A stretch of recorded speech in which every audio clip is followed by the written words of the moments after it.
assalamu alaikum bandiraɓe on calminano go fof inde mum e yettode muɗum mbaɗa haala noon e inde rewɓe convergence des éleveurs fof ici min Koura Sow présidente nationale de la convergence des éleveurs mara darde e coordinatrice uji département ɗi bangam ñaamo e bangam nano fof eɓen ɗon daare eɓe mbaɗi représenté les 45 départements du Sénégal 46 pour rendude e convergence des éleveurs et organisation des éleveurs wonɓe ɗo ɓe fof emin tottodiri juuɗe pour darade fewnude yuɓɓinde ñalawma o ñalawma o ko holnden ñalawma o que le 22 mai au Grand Théâtre pour wadde sargal président Macky Sall e ko waɗani aynaɓe e ko waɗe ndema e ko waɗe gaynaka e kala fof ko waɗi ɗo e ko waɗe e zone sylvo-pastoral o min jii ɗum somin jogui noon ko ɓuuri ɗum de min mbaɗantumo ko ɗum addi min ɗo e yiide guila min puɗɗi 9 ans emin jaade parrain amen monsieur Abdoulaye Daouda Diallo ministre des finances et du budget ganda waɗi min accompagné partout e sortie ji ɗimin mbaɗata ɗi fof nokku fof min jaade makko min jaade cabinet makko ɗum waɗimo min mbaɗimo parrain no coordinateur men wiɗi ni somin mbaɗi journée de l'élevage première dame aussi kala fof ko jogui e logiciel e matériel e ndiyam e maaro fof omo wadda min accompagné ɗum waɗi emin duttaɓe kamɓe fof jukkal kono noon ɓuuri min tengtude noon ko mawɗo leydi ndi monsieur Macky Sall jaaduɗo e aynaɓe ganduɗo saggaji aynaɓe wanniriɓe hunde fof ɗum waɗi noon aynaɓe hannde noon ne mbi jeccitaji hay goto ko konko darani aynaɓe yoltan ɗumen hujjaji mumen e nder département ji ɗi e nder commune aji ɗi fof ɗum saabi oɗo ñalawma noon emin eri hen rewɓe fof nda kala fof ko debbo ala yahata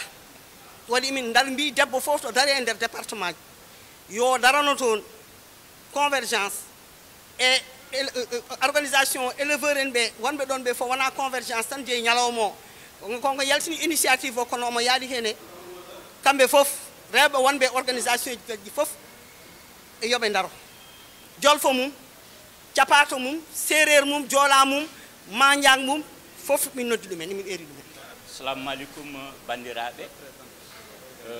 min woni président confédération paysanne du Sénégal. C'est une organisation faîtière dendinɗo pelle nogasa nayi pelle ndema kama pelle gaynaka kama pelle gonɗe environnement actuellement ni min jaɓɓani ko noon wadde rendre un hommage mérité sargal le président de la République le 22 mai au Grand Théâtre sargal o noon fotata ɗon tan dagui président de la République koko waɗi élevage heewani baɗɗo ɗuma élevage parce que avant 2000 le budget de l'élevage au Sénégal timmuno ko 250 millions.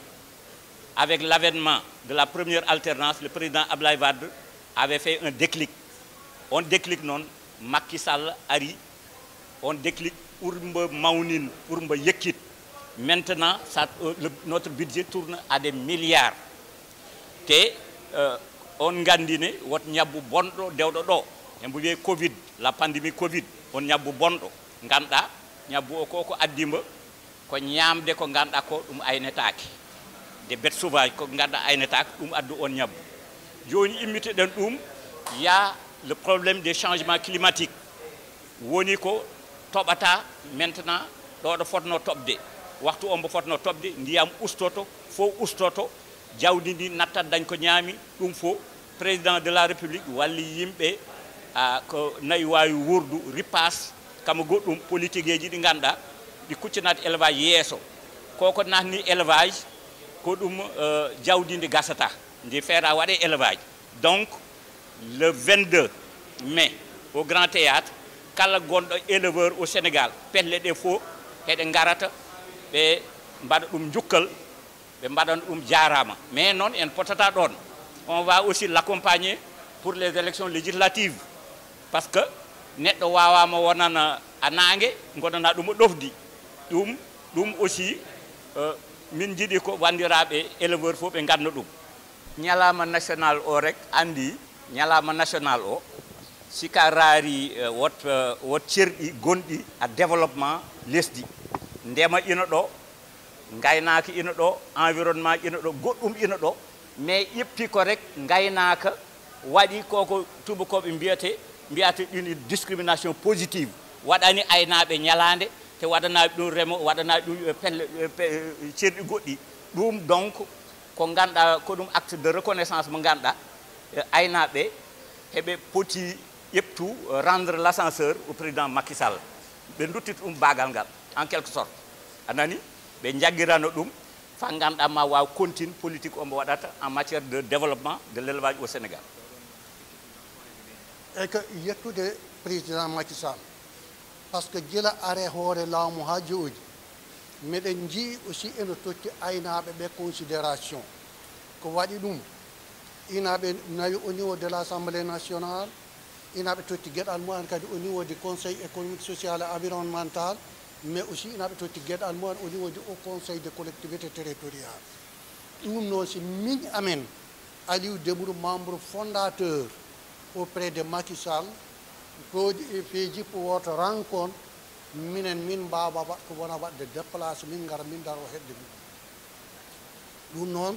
ko jettor ko addimi ko ɗo no mi ala droit ƴettude organisation o mo ganduɗa hane mo jogui woni maison des éleveurs mi wiya komo mi waɗanmo go nder saabu ko ɗum organisation apolitique ko foof en goni go nder mais noon min en tant que Ismaïla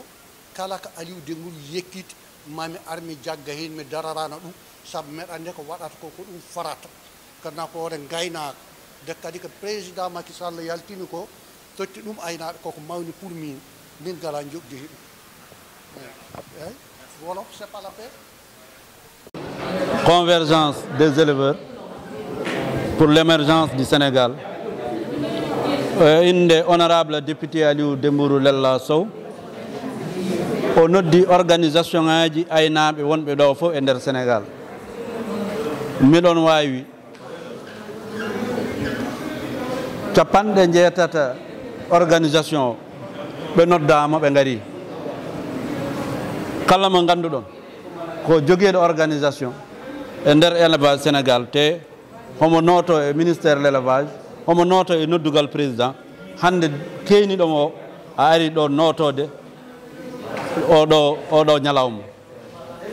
ñalawma o noon ko ñalawma teddinirde président de la République e dow initiative convergence avec mo ganduɗa kam woni coordinateur o l'honorable député Aliou Dembourou Lella donc oɗon gandi enen fof eɗen gandi président ko waɗani aynaɓe ɗum Aliou Dembourou haali ɗum nane e introduction muɗum donc en gartata hen wondi tan miɗen mbiya aynaɓe ɓe ganduɗa heɓe gonani min e nder département ji he heɓe gonani min e nder commune aji he heɓe gonani min e nder village uji heɓe gonani min e amoji he heɓe nodda yoɓe gar ɓe tawtire nden ñalande no ganduɗa nde ko ñalande teddiniretede président de la République Macky Sall son excellence e dow weltare e dow andude fodde ɗum taki aynaɓe ƴetti décision ɓe jewtidi hen honorable député Aliou Dembourou Lella ɓe jewtidi hen ɓe ganduɗa ɓe goni jogueɓe organisation ngaji ɗi pour ummode ɓe daro ɓe teddina président Macky Sall donc ko ɗum wonɗo jonde hande nde